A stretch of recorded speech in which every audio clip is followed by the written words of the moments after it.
For all Americans, including adults with significant disabilities, working and asserting one's independence is the key to a positive self-image.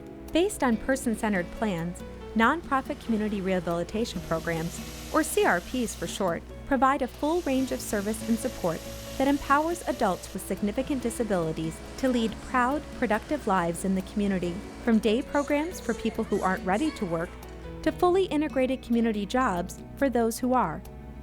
And in the middle of this range, CRPs provide pre-vocational services at work centers that serve as a safety net for those individuals with significant disabilities who may need extra assistance to work. This may include supervisors who are trained to create and implement workplace modifications and other supports to aid in job completion and success. Supervisors who are trained to redirect challenging behavior, monitor medical needs, and provide encouragement. Good going, Josh. Right there, Kyle. Social opportunities that are inclusive and develop a sense of belonging, a safe, clean work environment, and other on-the-job benefits. But these work centers have started to come under fire by some organizations that advocate for their elimination. At the heart of the matter is how people are paid. All individuals are paid commensurate with their productivity. Some individuals employed at work centers are paid at or above the minimum wage on some jobs that they can do very well, while other individuals who have difficulty in meeting productivity standards may earn less than the federal minimum wage. This pay practice is sanctioned under the U.S. government's Fair Labor and Standards Act.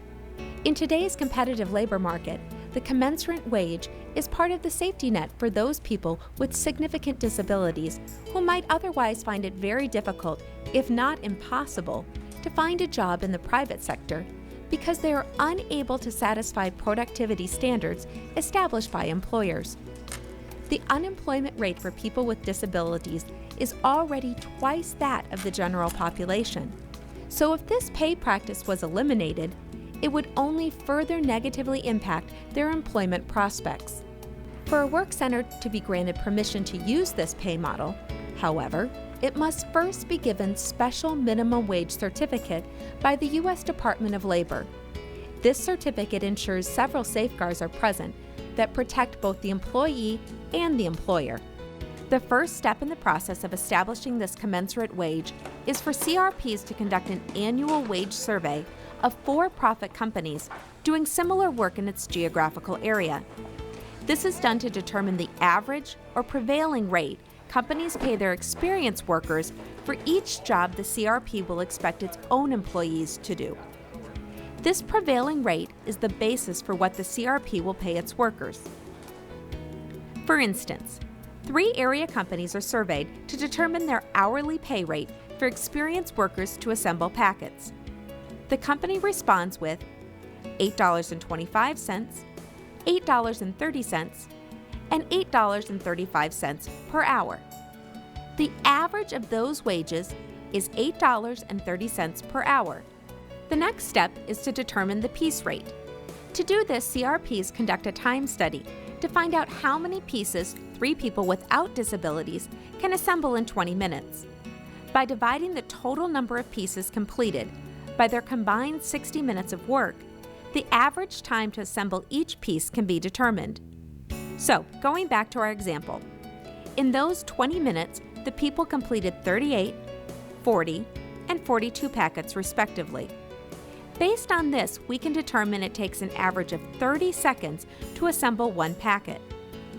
One provision put into place to protect workers in a piece rate pay system is a requirement to grant a minimum 15% production downtime allowance for each hour people work for personal fatigue, bathroom breaks, and material restocking.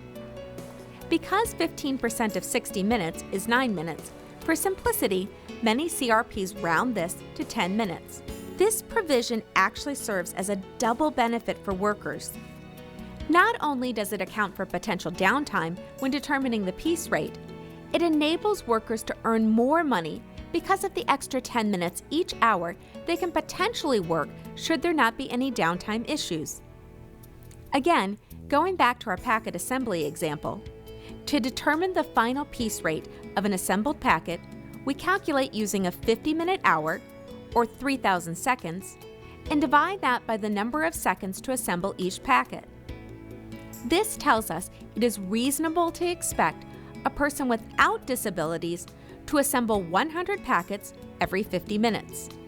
So, by dividing those 100 packets into the prevailing wage of $8.30 per hour, we establish a piece rate of 8.3 cents per packet.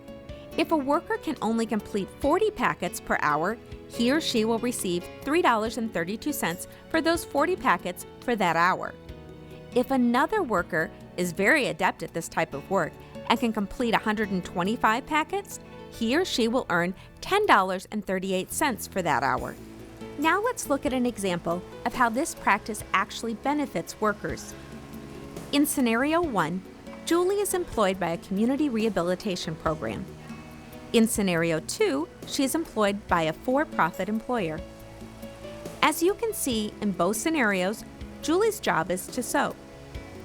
The expected piece rate is 100 pieces per hour, which enables Julie to earn a wage of $8.30 per hour. However, due to Julie's disability, she's only able to perform at 40% of productivity rate, which means she can only sew 40 items per hour. In scenario 2, while Julie is paid the full prevailing wage, in the short term, she may experience resentment from coworkers for receiving the same pay while doing less work.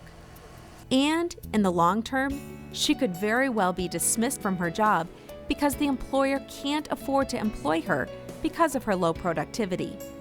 But ultimately, the biggest opportunity provided by CRPs may not be about the wages. For many individuals with significant disabilities, it's the feeling of accomplishment and self-worth that they get out of being productive. That's the biggest reward.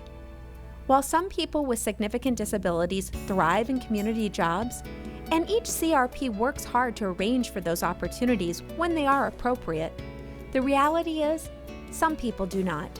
One size does not fit all, and to suggest that it does is a disservice to people with significant disabilities. We encourage you to contact your local community rehabilitation program to learn about the vital role CRPs play in your community.